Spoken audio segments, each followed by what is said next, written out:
Good afternoon and thank you for joining today's webinar, Blogging for Profit, the Art of Building Online Communities. My name is Sarah Gonzalez. I'm an employee of Redback Conferencing and I'll be your facilitator for today's session. Today's webinar is all about the wonderful world of blogging, and while many of us know that it is an essential marketing tool, how can we do it quickly and easily and in turn maximise our online presence and build an engaged community? So before we get started, I'm just going to go through some housekeeping rules for newcomers. Today's webinar will be in listen-only mode, which means that if you do wish to ask a question to either myself or any of the presenters throughout the session, please use the text chat facility. You can find this in the bottom left-hand corner of your screen. So to get everyone familiar with how this works, can you just all type in where you're actually located and what the weather's like? And I can tell you now that I'm based in Sydney, and Sydney is quite warm, still a little bit chilly. There we go, we can see everyone getting used to that. Perth's chilly, that's a first. And we can see people from Toowoomba, Brisbane, even St Leonard's right around the corner. That's excellent. So exactly how you did that today is exactly how we're going to communicate throughout the rest of the session. Thanks, guys. Now, if you are experiencing any issues in hearing the sound coming from your computer, please feel free to listen to the webinar through your telephone. So to do this, all you need to do is dial a 1-800 toll-free number which is provided in the messages box, and then when prompted, enter that passcode provided, which is 81178679. And also, just to note, this webinar is being recorded, and within 24 hours you will receive a copy of the presentation and the recording by email. So let's get started. Our host today is Bernadette Schwerdt. She's the founder of the Australian School of Copywriting, and many of you may recognise her from some previous Redback webinars. We're all delighted to have her back today, and I'll now like to pass her on so she can introduce our guest, Sandy. How are you today, Bernadette? I'm excellent, thank you, Sarah, and thank you so much for that introduction, and thank you to Redback for hosting these wonderful webinars. It's really good to know you're there behind the scenes making everything work, so thank you.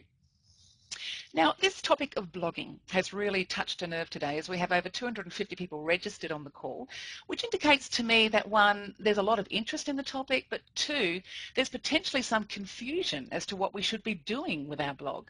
Now, blogging, as we all know, has been around for a long time, but with the need to place our time and energy into activities that we know will generate a response for our business, is blogging the best way to go, and will it give us the best return on investment? That's what we really want to know. So the real questions that we need to ask is not should we blog, it's not how often should we blog, but maybe it's how should we blog and why should we blog. And of course, if we get all those questions right, we'll know exactly what to blog. Now, many of you on the call will know me. I'm from the Australian School of Copywriting, and as a copywriter I get asked to write a lot of blogs for my clients. So I'm really pleased to have Sandy on the call today because I'm personally very interested in this topic. Now, Sandy is the author of Why You Must Blog and the book The Clan Makers. They're great reads, both of those. Just a bit of background about Sandy that I think is really interesting. It really sets the tone for the day, and that is her blogging career really began when she set up a charity called Knitter Square, also known as CasCare, which is a worldwide network of knitters who make clothing and blankets for the AIDS orphans in southern Africa. Now, it was a result of building this community of knitters that her blogging prowess really came to the fore, and how to blog and build a blogging community are now the foundations of her business, which is the Clan Makers. Now, Sandy works with business owners to help them get clear about what they should be doing online, how to find those ideal clients online, and how best to serve them and build that community. So on that note, I'd like to welcome Sandy. And Sandy, let's begin with a key question that I know a lot of people are probably asking, and that is, what are the top 5 questions every business owner needs to ask before commencing a blog or, in fact, any online marketing? Hi, Bernadette, and everybody on this call. It's a real privilege to be here. And I should start by saying I don't think that my headset is working, so I'm hoping that everyone can hear me. If not, could you just... I can hear you, Sandy. Excellent. Okay, so I'm just going to start by saying that I'm a bit one-eyed about blogging in all its forms, text, video, and audio, as being pivotal to everything you do online to market your business. Blogging is really the best way I know to claim the space that is your unique offer. So think of your blog as both the hub and the spokes. and each stroke has the ability to carry your message. It's the carry-all of your marketing arsenal. It carries your brand, your voice, your personality, your authenticity. It builds trust and relationships and influence, and it conveys the solution, that is your best offer. So if it's done right, it will also reach your ideal client. So I always ask people to really respect their blog, because it's an asset and it's also your greatest advocate. So it stands to reason that before you start blogging or continue blogging, there are some really important questions you need to ask. And perhaps before we go into that, Bernadette, this might be a really good time to just ask, put up a bit of a poll to find out how many people blog and how often. That'd be great. So Sarah, would you mind just running that poll for us now? And it's really just to get an indication for everybody to understand who is blogging right now and how often are you blogging. So Sarah, are you able to launch that poll for us? Excellent. So just there you've got the options of, do you blog 1 to 2 times a month, 3 to 4, well done Sarah, thank you, 4 times a month, or you don't blog at all. Just indications so everybody can understand, what is the prevalence of blogging. And those results will be up in a minute. It actually looks like half the people on the line, roughly half, aren't blogging at all. And some are blogging up to 4 times a month, which is fantastic. And for those people, I hope that I've still got stuff to offer you. So I think that there are 5 questions, and I think probably for me the quintessential question is, what is your purpose for being online? Getting clarity is a real process. And for anyone who hasn't been through the exercise of articulating your purpose into a single statement, it really involves some in-depth digging. It's quite an excoriating process, but so well worth going through it. So, you need to get to the purpose, to the point where your purpose can just roll off your tongue, so that everything you do is filtered through it, and that makes such a significant difference to the way in which you blog. It kind of changes how you think about what you do. And how that's going to play out in 5 to 10 years' time, because I don't see blogging as a short-term solution. It's, for me, you're building an asset. It's going to take some years. So if I can give an example, I'm working with a pharmacist at the moment called Alvin, who believes passionately in the use of natural medicines together with pharmaceutical medicines for more effective treatment on the subject of natural medicines. Sorry, I see that I haven't switched the slides on. And in covering his long-term purpose for succeeding in business, and that was to build hospitals in impoverished countries, it gave a much greater depth to his purpose statement. And it's guided exactly how we've set up his website and the domain he's chosen and how he's going to blog. So it's super important. Question 2 is a bit more multi-layered. It's really who are my best people and where are they and how many are they? We should all have a relatively clear idea about who our ideal clients are, although I'm often really surprised how vague people are about it, thinking of them in terms of more demographics than the problems that they have that need solving. My latest blog is on that exact topic, so I really flesh it out there. But the online space offers us an unprecedented ability to research our best client in a really targeted way. I think it's about embracing that research. I call it curiosity, like a child just wanting to get online and explore and find out where the people that you most want to talk to are. And it all starts with the humble keyword, because a keyword that closely describes what you do can literally take you on a journey that will uncover your most wanted person. And who are they talking to, and about what, and what do they need help with, and how can you provide that solution? So that informs the content to some extent of what you're going to post. So another example is I worked with an image consultant who was extremely knowledgeable about the psychology of colour and really insistent that wearing black doesn't suit everyone. So when we did some research, we found out that the term wearing black had 74,000 searches for it, and that Google was ranking blogs that discussed the issue of wearing style perspective. It wasn't just about appropriate funeral gear.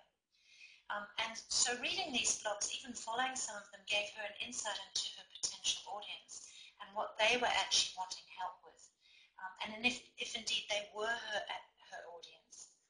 I describe keywords as little gems, like each one is capable of introducing you to someone you might collaborate with or work with, or even who might become part of your community. When I set up... Sandy, I just have a question come through. Sandy, can you hear me okay? I can hear you. Fantastic. I have a question that's come through, which is actually a very good question, and it's from Michael, and that is, what is your definition of blogging? Just a quick question, because I think some people think maybe it's got to be a blog on a website, or maybe it's a post into Facebook, or maybe it's to LinkedIn, or a tweet to Twitter. Can you just give us a quick definition of what you think a blog is? Yes, certainly. I think, well, blogging comes in many formats.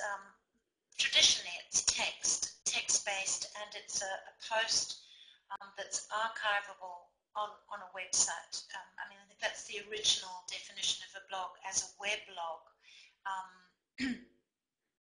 I'm so sorry, I am seeing a lot of messages that are saying that you can't hear me, so I'm going to really talk up because my headset's not working. It is properly connected, but for some reason it's not working. So can you hear me better, Selena? I see you couldn't hear me. Is that better?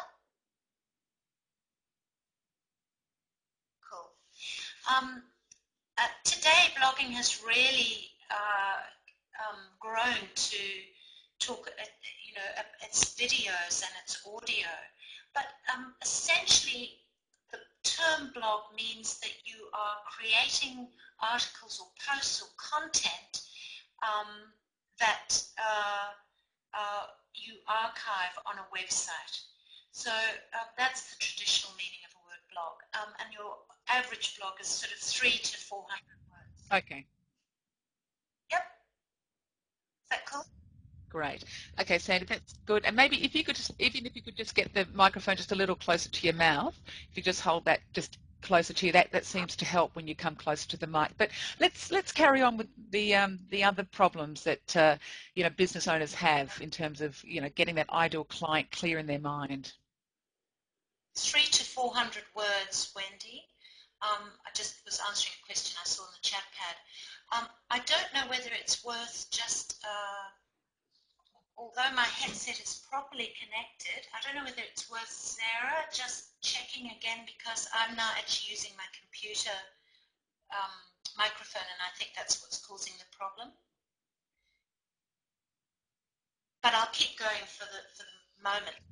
Okay, Sandy, I think we'll continue, yeah, because some people can hear you, and we'll have to sort of just hope that it improves as we go. But most people are picking it up, I think. So keep going. So I was just saying that when I set up the Knit a Square website, I'd find a keyword that I knew might bring in another 10 or 100 knitters, and that was just so exciting. So as you explore further, you can really build up a super clear picture of the people you are most likely to help. And then the third question is, what are the most common problems my perfect clients have?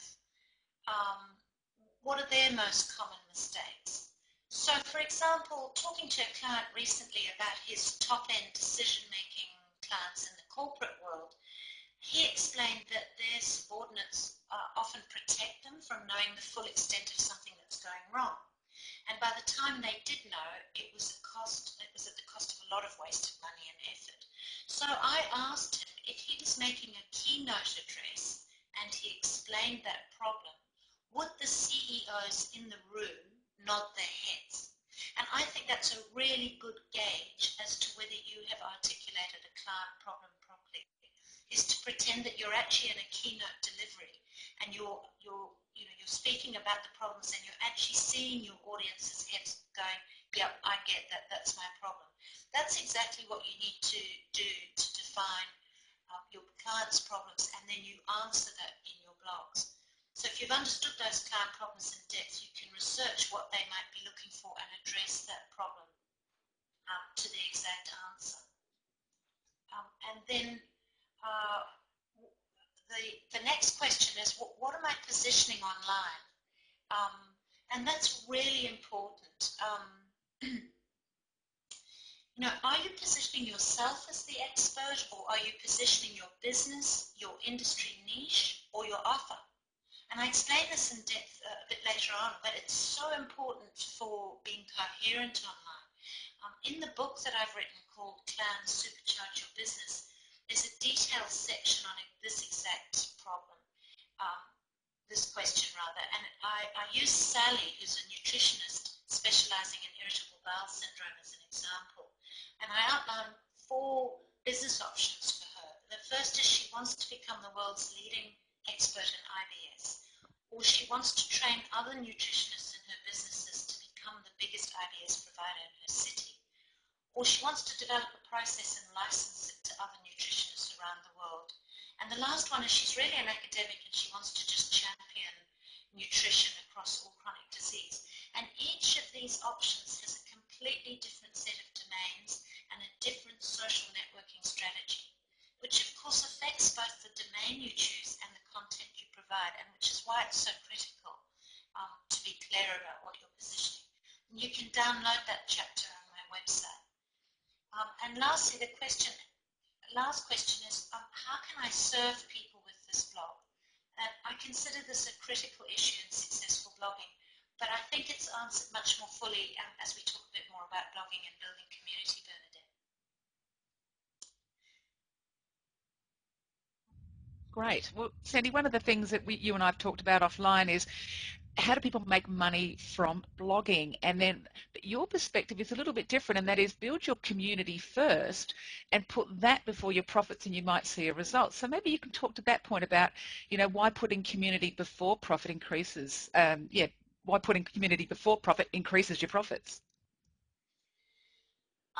Look, I'm really passionate about this, and it's part of my own personal philosophy. But I hope that to some extent it will resonate with people in the audience here. I really think that we're in business to make a difference to people's lives, and I love this quote from Roy Spence in his book. And to some extent, that definitely defines how I feel about it. I've just actually read Hugh Mackay's book, A Good Life, and I'd absolutely advocate it to everybody. It resonates really well with good blogging. And so here's what I believe, and I think this will answer the question for you. I believe that we have a powerful blend today of the head, heart, and the internet, which is going to give every business owner the capacity to build a community that grows equity in their business, but it uplifts the lives of others. And I've just put up this little graphic that shows the sweet spot being community, or clans as I call them. And blogging is the cornerstone from which you can achieve this.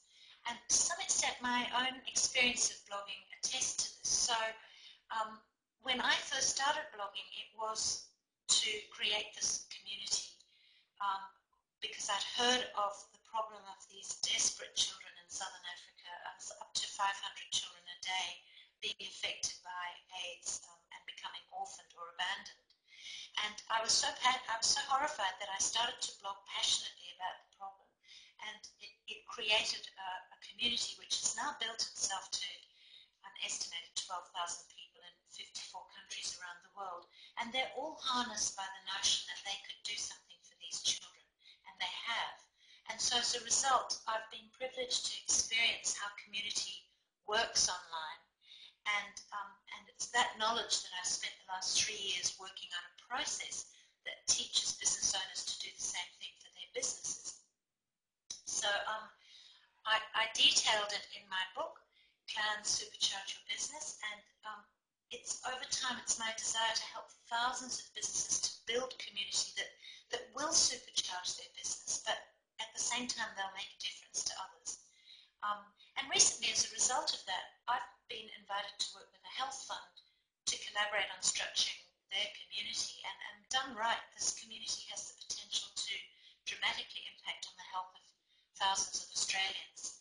And do I credit my blogging to this event? Absolutely. The person who involved me invited me to submit for this amazing opportunity as a result of thinking that my blogs were thought leadership blogs in the space of community building. And, to be honest, I wouldn't be on this webinar if I wasn't blogging, if I hadn't started my blog, Why You Must Blog. So I really, really believe that if you build a community, out of that the opportunities will come. And I'll talk a bit more about that later. And Bernadette, this might be a really good time too to have a second blog poll, just to ask people whether they're happy with the of their blogging. Or do you blog and how often? Yeah, so the question is, are you happy with the results of your blogging? And we're just curious as to, do you think it's given you the success that you want? And that might tie into Amanda P's question, which is, do you think, blogging should be regular every week or every month, Sandy? So while those results are coming in, can you just speak to that question? How often should we blog? The standard feeling out there in the blogosphere, if you like, is at least once a week. And blog posts are, I'm talking text here, are around 300 to 400 words.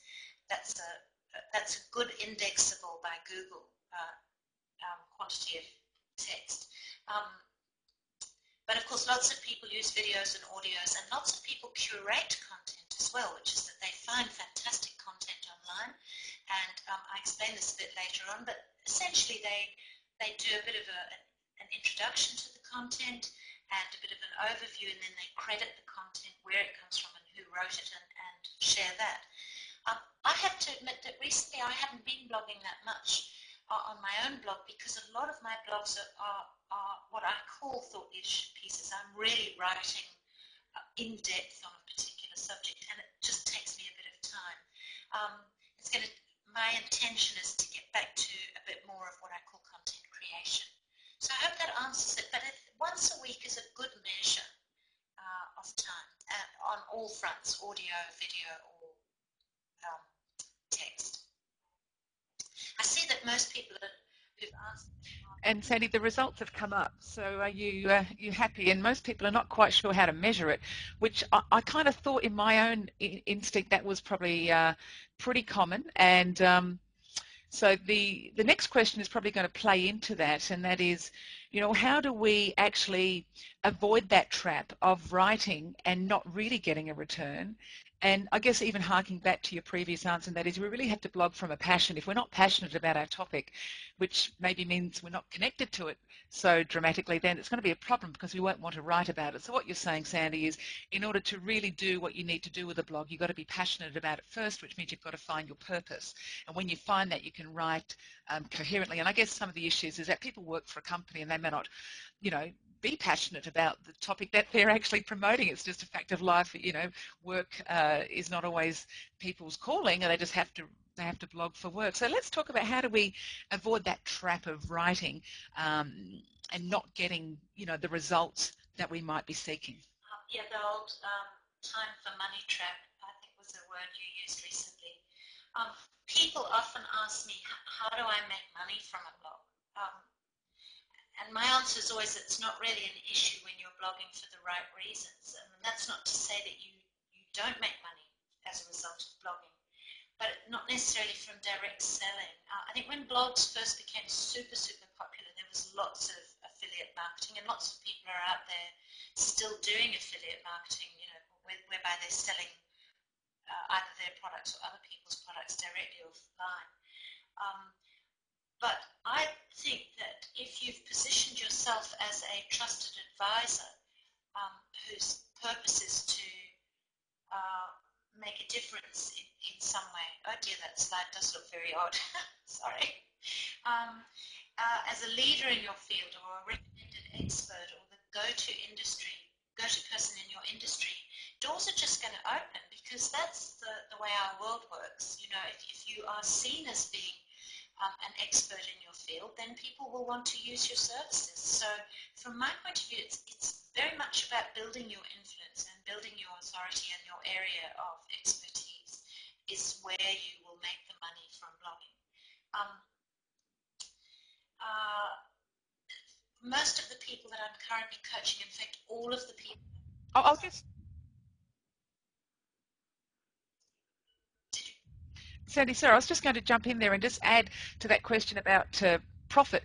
What I've found over the time is that when people are searching for you, for example, just say you are the brand, and what comes up from a Google search is often the blogs that you've put onto really popular websites.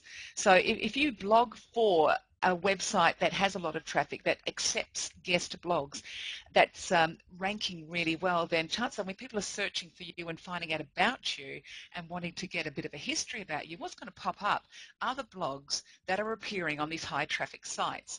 So it's just a really commercial perspective, and that is to say, if you can blog for another company, another website that's related to what you do, and they've got amazing traffic and amazing number of visitors, then you're going to be seen on Google searches, and that's really what we want. We want to own our name when the Google search comes up, and we want our blogs to come up. So not only should you be considering blogging for your own website and your own social media platforms, but think about who you can blog for others. It gives them content that they might find hard to create, and it gives you that extra leverage, towards all their database as well. So I thought I'd throw that one in because I found that's very helpful, is blogging for other people. Absolutely.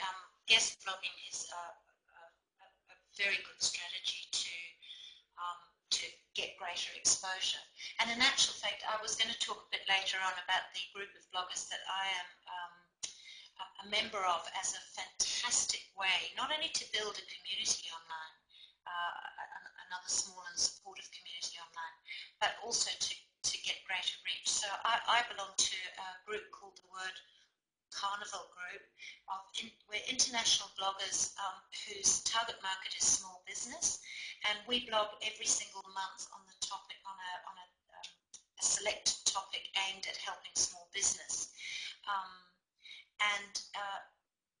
As a result of that, our combined reach is, when we last talked about it, we thought around 25,000 people around the world.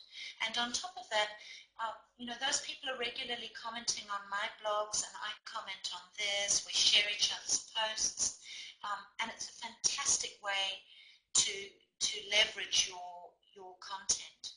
So anybody in any space, and that's part of your research. I found Thea Silvestre, who started the Word Carnival group, I found her through research and realized that she had the same philosophy as me, and that's how we got together.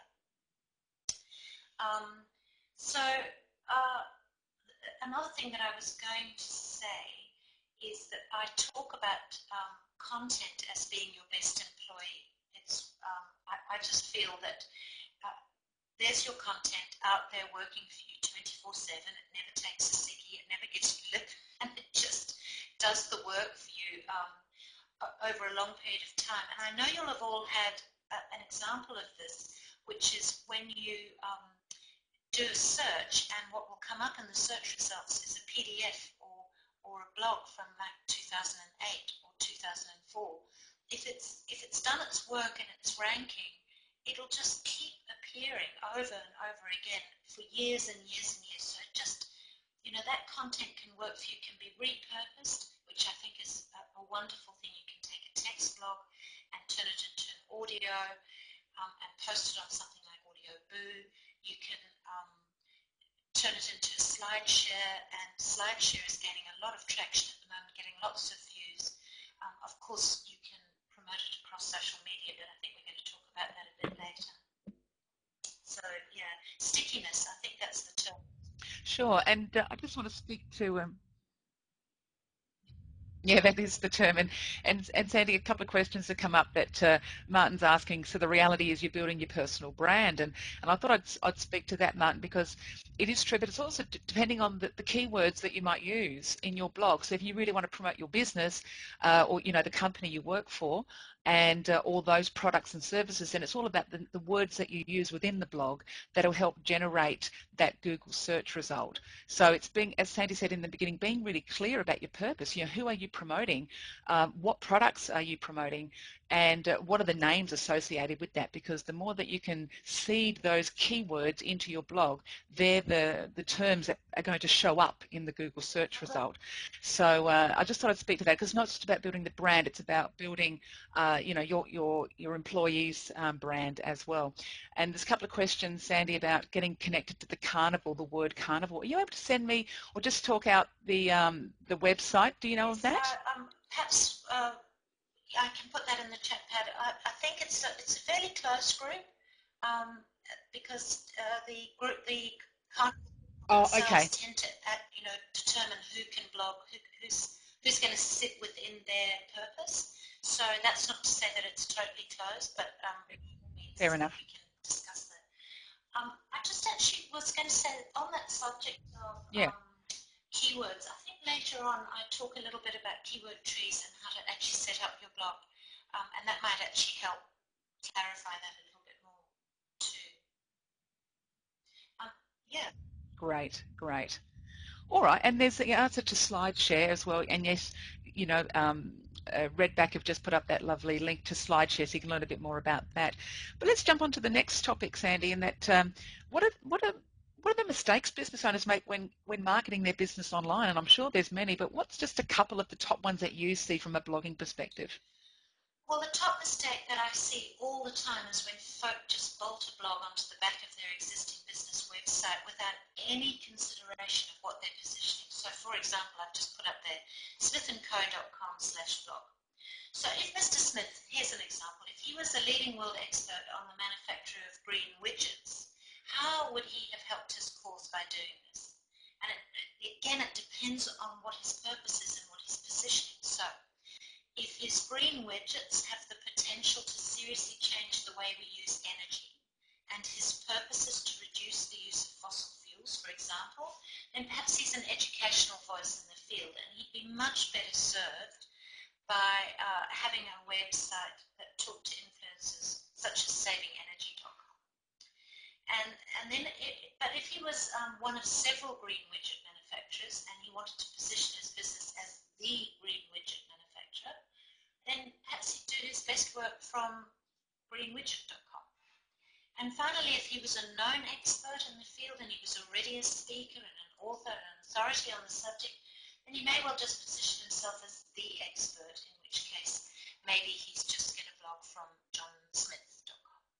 And those three domains give you such a clear, I think, example of how important it is to understand your purpose and how you're positioning yourself. And apart from anything else, if you have an independent voice to your business, which is carefully, and your blog is carefully aligned to your purpose, you're not necessarily seen as just promoting your business, but as being a thought leader in the industry first. An example of that is a client that I'm working with who wishes to stake the claim as the go-to person in the productivity space for his high-end corporate clients.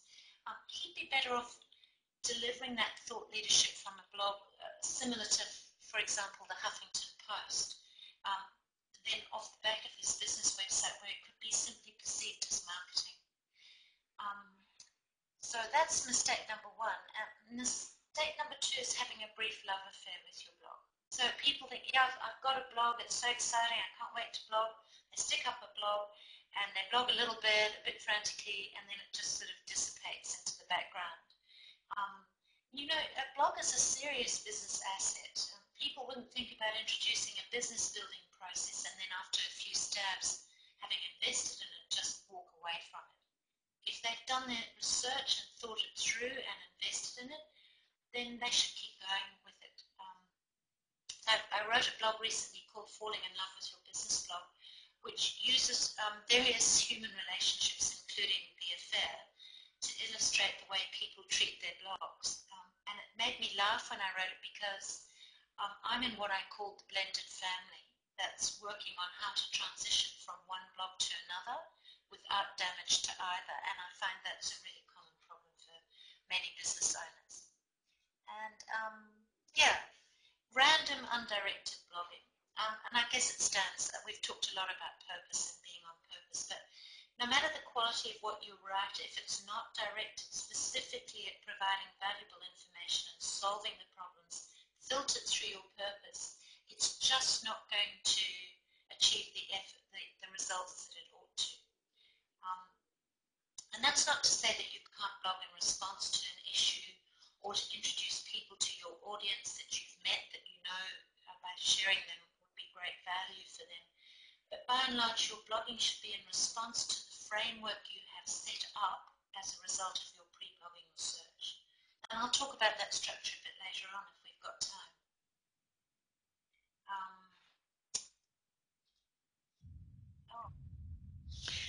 So, Sandy, in terms of the art of influence, how can we use our blog to build a powerful online presence and increase our influence, both from a corporate, if we work for a company, and for ourselves? Well, I think the art of influence is really all about compelling storytelling. So I'm going to tell you a quick story. And the story goes like this. Jill Brown is an educational psychologist, and she has expertise in working with children with learning difficulties. And her site is set up accordingly, and it's called childrenandlearningdifficulties.com. And actually, this is probably a really good time. I'm going to interrupt the story and just quickly share with you how she has set up her site, and this is how I advocate people set up their site. Many people will be familiar with the keyword tree concept. That's where you've done the research, you've come up with a keyword that basically is the umbrella term that describes your entire site. In her case, learning difficulties. And then you've come up with the branch keywords that would be on your main navigational menu that are the pillars of information that you are going to provide your audience with. And in her case, you can see what those are. And the leaves on the trees, they're all the little posts that you're collecting over the years. Another way to think about this is like a filing cabinet. So the filing cabinet would have on the front psychometric testing, learning assessment, autism support, etc. And as you opened the drawer, if every post, every video, every curated piece that you'd be making would be being dropped into those drawers, into manila folders. I also use the book as an analogy to describe it. Your homepage is like the blurb on the back of your book, and then these pillars of information are the chapters that you would have in your book, and the posts are the topics within the chapter. Just different ways of thinking to organize your content. And I think I just did another little graphic here that showed the pages on the navigation menu being the branch keywords, and then the leaf keywords being all the categories. Anyway, back to my story. So one day Jill finds a remarkably hopeful video about a young 11-year-old child with autism who's never ever spoken, but at 11 starts to key into a computer in an incredibly articulate way describing what it's like to live within her world. And she's greatly moved by this video, and it's in the public domain. So she sends this video out explaining its content with her own considered expert opinion on its meaning for teachers who are predominantly her audience, who are working with children with autism, and includes in her blog post a download called Autism Support for Teachers. And many of her teachers share it with children of parents who are similarly moved, and they share it with their networks. And they're very grateful for both her insights and the helpful strategies that she's given them. And in addition, she's optimized the content for the term teaching children with autism. Now, brief aside here, for those of you who don't know about optimized content, it's essentially where you seed the content with the keyword that you're using, maybe in the heading, perhaps in the opening paragraph, perhaps a subheading, and perhaps in the call to action. It doesn't in itself guarantee by any manner of means that you will rank for that keyword. There are lots and lots of other activities that you need to do called offline activities. That's sharing the post around the internet, on social media, getting backlinks from other people's blogs to yours, lots of different activities. But it's the platform from which you can best determine that you will get, or that you will get some search engine optimization ranking. You've got to start from a good platform. So she's optimized this content for that keyword, and there were 14,800 searches when I looked recently for that keyword phrase. And because she's been actively blogging for some time and leveraging her blogs on social media, an international teacher finds her posts and shares it with her network. So now she's getting lots of links back to her site. People are reading her site, and Google loves that. They love people staying on your site, you know, flicking from one page to another. So the whole point about this is that this one post that was really aimed at serving her community, it's not being done there as a sales conversation. It will continue to work for her in the background and bring people to her site.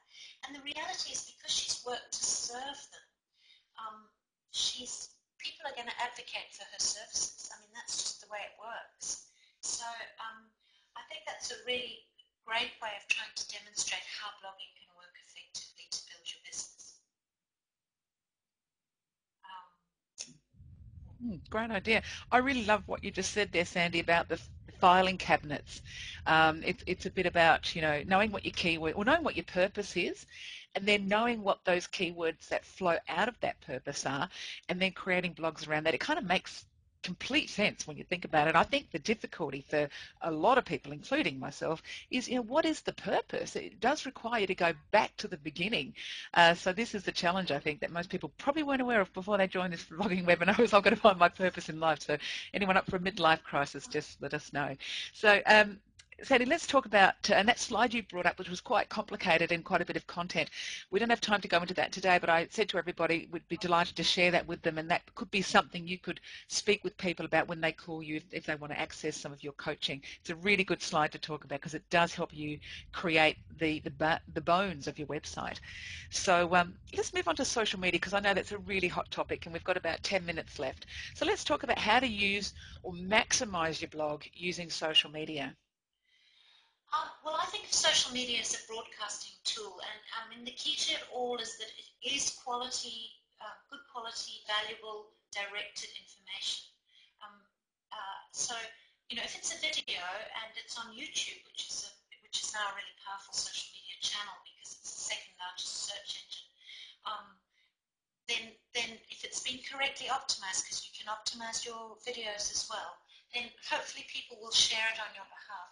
I have to say that I've never ever put myself up as being a social media expert, but I do understand exactly how social media can work to leverage your content. I think my best advice to people would be, don't try and be all things to all men on social media. Don't try and be perfect in Twitter, YouTube, Facebook, LinkedIn. You know, partly by determining your purpose and your audience will determine which of the social media platforms are most likely to get you leverage. So if you're a visual person, then Pinterest is probably going to be awesome for you because you can share images. If you're very business-to-business focused, then maybe LinkedIn is going to be better for you to share your content on LinkedIn. I tend to use social media a little bit differently to other people, in as much as I have 5 to 6 private groups online, and they're very active communities, some on Facebook, some on LinkedIn, where the conversations are held specifically to help and grow each other. And I'm a lively contributor in these groups where I can add something meaningful, which means on occasion it's appropriate to direct people to a pertinent blog that I've written. And in these groups, I've now got advocates who will advocate for me. When I went on today and said that I was doing this webinar, immediately somebody in America went on and broadcast it to their network. And so actually here is an invitation. Anyone who considers themselves a change maker or interested in making a difference in building community or loves blogging, I'd be delighted to have you in my group on Facebook, which I call the Clan Makers. We can put that in the chat pad. Just do a search and request an invitation, because you know that's a great way to build a community. But if you're blogging well and on purpose, your job on social media is just going to be so much easier. There's lots of different ways to optimize your time online, and there are people who've got really strong strategies. In fact, that's probably the key point. It's hard work building an interactive community online. So it requires a strategic approach and the consistent application of tactics associated with that strategy. And there are lots of people out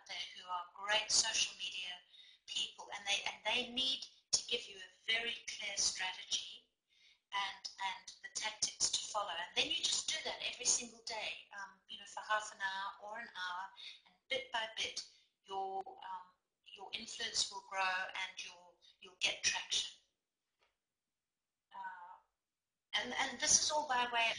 Good. And Sandy, there's just been a couple of questions come through. So I was just saying, Megan, hello Megan, how are you going? One of my students. Great to see you've been blogging. Now I've just got a question. She's asked about blogging, discovering how to remain healthy, sane and happy through motherhood, which I think I'd love to read. And her question is, if I was to be a guest blogger for a large parenting magazine, how would that bring people to my blog? So Sandy, while you're just maybe formulating a response to that, Megan, I can absolutely tell you that one of the easiest ways to address this is to put your contact details and your website and even an offer for a free ebook of some sort at the base of your blog, which is your contact details. So when it goes and it gets posted on the parenting magazine, when people read it, they get to the bottom and they go, oh, that was a great article, what else has she got? And they look at your bio credentials down there and they see it, and hopefully they'll go back to your site via that link. So firstly, you're getting traffic via that blog, and secondly, it's a backlink to your site, and Google really respect those backlinks, especially if it's from a reputable source. So the more you can get your blogs onto really reputable websites and magazines, or online magazines, the better it is for you from a ranking point of view. Not to mention you're leveraging all the traffic that's coming to that site, and they're looking at your blog going, great, great, great, love it, want more, boom, they're back to your site. So that's just a really quick way. The next question is, what do you recommend if the target audience isn't active on the internet or social media? And that's from Loretta. So Loretta, the biggest answer I'd have for that is to find out, well, where is your audience? If they're not on those mediums, maybe they're reading, maybe they're an older audience and they don't have access, or they don't, play with the internet. Maybe they need to read a magazine or a newsletter. So I'm not sure of your target market, but the question you should be asking is, where is the target market? What are they reading? What are they listening to? And get in front of them that way. And then you can use your blogs as content to be put into a print newsletter. So it doesn't have to be just online, your words and your content. It can actually be put into a printed format and distributed in the way that those people want it to be distributed, in the way that they want to see it. So there's just a couple of ideas. Sandy, have you got anything to shed on those thoughts about how to bring people to a blog? I think you've done that really well, Bernadette, and I'm really conscious of the fact that we're running out of time. So there are a couple of points that I'd really love to make before we end up. You go for it.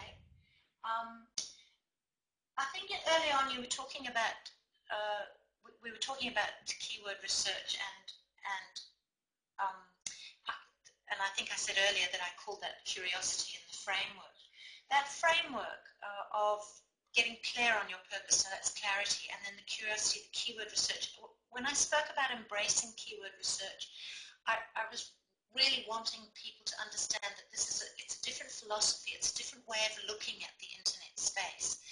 Keyword research for you, Megan, would be a really great way to understand what you could, when you're blogging on those guest blogging spaces, what keywords you could use that would relate back to another blog that you had on your site about that particular thing.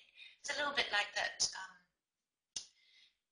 post that I was talking about of the child in the video. If that had been put up on somebody else, or she'd guest blogged that somewhere else, she could have talked about teaching children with autism, for example, and linked that back to a blog specifically on her site about teaching children with autism. So it's just a different, being involved in keyword research will open your minds to so much content that you can create that serves your audience. And then, of course, there's being coherent, which I've mentioned, and communication, which we've talked about. And I think I'm just going to whip through these slides because I know that we are running out of time. And then finally, there's connection. And the thing is that if you're blogging well with others, you are just going to connect with other people. It's how much you connect is not really a measure of your success. It's all about interaction. Building a community is how people are interacting with you online, either on your blog or on Facebook or anywhere, on Twitter, for example. When I was really active in working to build the Knit a Square community, I'd get Google alerts every day about people blogging on Knitting for Charity. Another reason why keyword research is so important, because you can put your primary keywords into Google Alert and get sent into your inbox every single day information as to who in that very hour on that day is talking about what you are offering to your customers, and you can then go online and find out what these people are talking about. You can comment on their blogs, you can build relationships. Very soon I had people so keen to knit for these children in Southern Africa. In fact, it never fails to amaze me how quickly and meaningfully you can connect with someone if you comment on a topic that resonates with you. Online, the conversation deepens really quickly if it's genuine.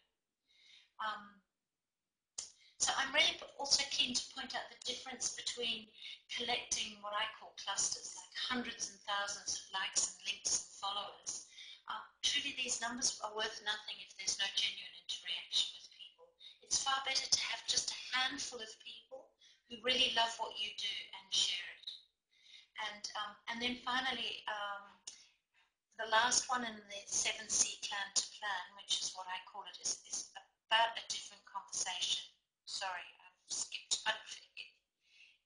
It's collaboration. And I give a lot of stories in the book about how you can collaborate online. That's basically where you align your purpose and your community with a cause. Now, the cause is either that you are making a difference by dint of what you do, or it's a common cause. And that gives you the right to have a totally different conversation. And so I think because we're very close to winding up, I just wanted to summarize and say, it communicates your passion and purpose, it reaches and teaches, it builds equity and community, and it empowers others to make a difference. And on that subject, I can't tell you how grateful people have been to me for giving them a means by which they can make a difference. And you can do that too with your own businesses. There are so many different ways in which you can empower people to make a difference. And that's about that different conversation, because when you do that, you're not having a sales conversation, you're having a different conversation where you're mutually collaborating on something, and as a result of that, people will advocate for you and your business. And I think that pretty much, I've rushed through that last bit, but Great. I hope it sort of got through. Yeah, no, that's great, Sandy. It has, and I just wanted to just touch on one thing that Wendy had, just a real quick question, because some people might be thinking this as well before we wrap up, and that is, if a personal blog is by nature random, then, how do you get traction, I guess, is the question. And I guess my response to that just quickly, Wendy, is, in the beginnings of a blog, you might want to think about, well, what do you want to be known for, and maybe get known for that so you can build up your following. And then when you've got that following and you've got the numbers, you can start to branch out into other unrelated topics so that, you've got your followers already. But I think if you're trying to be very random and you don't stand for anything and you're not really clear about that purpose for the blog, then people are going to get a bit maybe confused. They might enjoy your writing, which is great, but if you really want to be known for something, you've really got to know your keywords. So that's where you're going to get that Google traction working for you. Personal blogs don't need to be random. I think many. What's that, Sandy? Personal blogs don't need to be random. Like, many people are passionate, and that's why they've actually created a blog about traveling or crafts or animals or being a parent. Many people are really passionate about it, and if you're passionate about it and you set it up correctly, as I've tried to explain in this really short hour, then actually your blogs are very, very directed and not random at all. And I see that Martin's asked a question. Our challenges can... And Sandy, good. Yep. So Loretta's asked an interesting question, and we do have to wrap up. And I just, before everyone goes, I really want to tell you about what Sandy's offering you, because it's amazing. the chance to be with her for an hour for free, and she can do this for you. So just before we answer these few questions, because I know people have to go at 2 o'clock, I just want to let everyone know that Sandy's happy to spend an hour with you over the phone. She'll do some research before she meets with you over the phone, and she'll look at your website, she'll look at your blog, she'll tell you what she thinks you need to do, and she'll start helping you identify who those ideal customers are, helping you identify what your purpose is. So clearly we're not going to cover it all in an hour, but it's a great way to get that conversation started. And for people like Martin, who I can see you've got a sort of a situation where you're having trouble selling to management the ideas that these benefits are intangible and downstream. Maybe it's really worthwhile having a chat with Sandy about working out how you can actually get some commercial leverage as well as the the passion. So there's lots of questions going on about that. So I just want to let you know there's a survey at the end. If you'd like an hour with Sandy, please tick that box and she will get in touch with you. Now, she can't do it for everyone because there's over 250 people registered for this call. So please be one of the first 15 or 20 to do it, because she's going to put the switch off, once she gets to that level, because she just can't do that many. So please get in early. We are conscious that people will be listening to this from the recording who aren't on today. So Sandy's going to be in touch with you all anyway, and she'll do her very best to service all those requests. But just get in early so you make sure you get it done. I'd just like to say thank you to you, Sandy. Is there anything you'd like to finish off with? And thank you also for everyone's contribution today and all the thanks. It's been really lovely to have that interaction, which is really what webinars are all about. So please go to that exit survey. But Sandy, let's finish off with a note from you. Oh, that's wonderful. It's lovely seeing all the thank you. I hope that I've inspired some of you to be very passionate about your blogging. Also, I think the other thing was that I was going to offer a copy of my book for the cost of the postage, and I believe there's a question on that in the survey. And I really do hope that I get to spend some time with some of you, especially if you get the idea that blogging is something you want to do, and you've got a few blocks or a few obstacles in the way. Just being able to take you through where you are now and where you'd like to be, and then articulating those obstacles and how you can get over them could be very helpful. So yeah, I really hope I get to talk to some of you. Fantastic, great. And for those who are asking about keyword research, please speak to me. We have a course on that, on how to get SEO rankings. So please email me at info@copyschool.com if you'd like more on that. So on that note, just want to say thank you to Redback and Sarah for being such a great facilitator and making this work so beautifully. And we look forward to seeing you on the next one. And thanks again, Sandy. Goodbye, everybody. Thank you. Thanks, everybody. Thanks both Bernadette and Sandy for once again a very inspirational webinar. So on behalf of Redback, I'd like to thank our two special guests for their time and their wonderful insights into blogging and how we can all utilise it in our own organisations. If anyone would like any additional information on today's webinar or either from Redback as well on how to host their own webinars, please fill in any additional comments within the exit survey, and please also keep a lookout for the email which should arrive in your inboxes within the next 48 hours containing a link to the recording of today's webinar, the presentation and contact details on how you can get in touch with both Sandy and also Bernadette. So thanks again. We hope to see you at future webinars and enjoy the rest of your day. Bye.